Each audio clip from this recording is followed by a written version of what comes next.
raspravu, onako kako sam rekao više puta, o 41.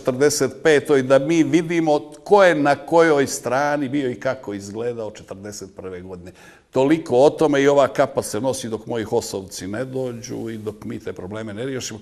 A ja imam veliko zadovoljstvo vidjeti dvojicu ljudi, dvojicu Hrvata koji se iz dijaspore vratiše u domovinu. S moje lijeve strane, gospodin Marijan Bošnjak. Ne znam kako smo ga predstavili ovdje, ja sam često puta volio reći hrvatski suverenist.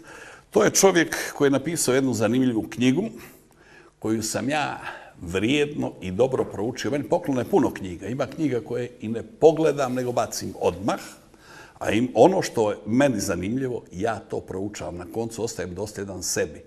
Ja knjige ne čitam. Čitam prvih 5 strana, nakon toga ili proučavam ili bacam. Ovu sam proučio, pa ću, dakle, sa Marijanom progovoriti malo o Evropskoj uniji, o naslovu knjige EU ne hvala i onome što smo nas dvojica na Karlovačkoj televiziji prije 6-7 godina govorili.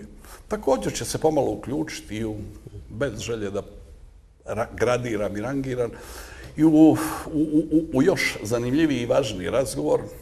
S moje desne strane čovjek koga sam jedno maglovito jutro u 10. mjesecu 1992. godine kao ugledan viđen saborski zastupnik. Neću reći da sam ugledan, jer kod nekih sam uživao ugled, kod nekih ne, ali kao viđen saborski zastupnik krenuo iz Hercegovine za Srednju Bosnu Jajce pred Padom i dok dođem do Travnika moram zastati u prozor.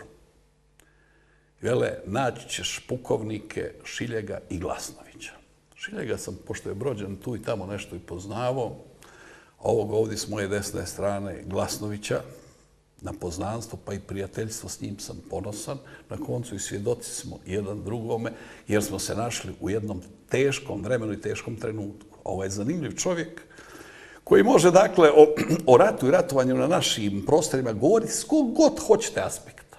Kao profesionalni vojnik sudjelovao je i u ponajznačajnijim vojnim operacijama. I moje prvo pitanje njemu bit će da me usporedi ono što je doživio i što je radio u Iraku i u Domovinskom ratu, a nakon toga neće ga obići ni politika, jer on je upućeniji, obrazovaniji od velikog broja hrvatskih političara, a što je također vrlo važno, on se vrlo dobro priprema